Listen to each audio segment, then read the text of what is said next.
সাহেব সিনিয়র ন্যায় আমির সাহেব কিভাবে মাস্কু কলকাতার ঘটনা দিয়েছিল আমরা স্পষ্ট করে আপনাদের একটা কথা বলি এই 24 পরবর্তী বাংলাদেশে আমরা যারা প্রধানের সহযোদ্ধা ছিলাম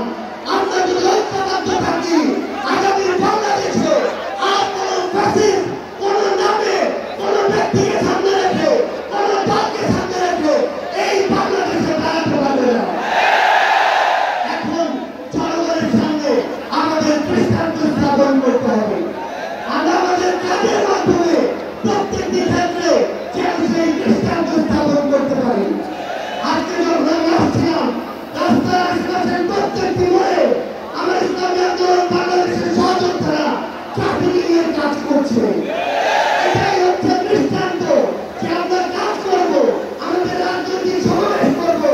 একই সাথে জনগণের যেন দুর্ভোগ না হয় সেটাও আমাদের মাথায় থাকবে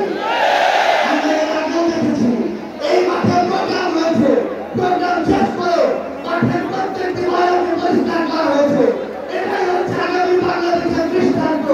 যে আমাদের যারা সাময়িক যদি কোনো সমস্যা হয় আমরা আবার ঐক্যবদ্ধভাবে সেই সমস্যার সমাধান করবো একটা জিনিস মনে রাখতে হবে এই অভ্যুত্থানে আপনারা যখন ঢাকার গুরুত্বপূর্ণ পয়েন্টগুলো থেকে শুরু করে দেশের বিভিন্ন রণক্ষেত্রে অংশগ্রহণ করেছেন আপনাদেরকে পাঞ্জাবি পায়জামার টুপি দেখে টার্গেট কিলিং করা হয়েছে আমার মাদ্রাসার অসংখ্য ভাই এই টার্গেট কিলিং এর শিকার হয়েছে আগামী বাংলাদেশে কেউ যেন কাউকে ট্যাগিং করে টার্গেট কিলিং এর শিকার না করতে পারে সে বিষয়ে আমাদের ঐক্যবদ্ধ থাকতে হবে আমরা সংস্কার বিচারকে সামনে রেখে আমাদের এই লড়াই করছি আপনারা পিয়ারের কথা বলেছেন এই যে পিয়ার আগামী বাংলাদেশের সংসদে আমরা যদি আসলে জনগণের প্রতিনিধিত্ব চাই তাহলে আগামীতে এই পিয়ার নিয়ে আমাদের আরো জোর করে ভাবতে হবে আমরা আপনাদেরকে স্পষ্ট করে আমাদের জাতীয় নাগরিক পার্টি এনসিপির পক্ষ থেকে অঙ্গীকার করি বাংলাদেশের প্রশ্নে জনগণের প্রশ্নে আপনারা যদি ঐক্যবদ্ধ থাকেন আপনাদের সাথে কাঁধে কাঁধ মিলিয়ে 24-এর মতো এনসিপি আবার আগামী বাংলাদেশে লড়াই করবে আমাদের এই বাংলাদেশের 24-এর ভোটারের প্রশ্নে ওই খুনিদের বিচারের প্রশ্নে রাষ্ট্রের সংস্কারের প্রশ্নে আমরা ঐক্যবদ্ধভাবে এগিয়ে যাব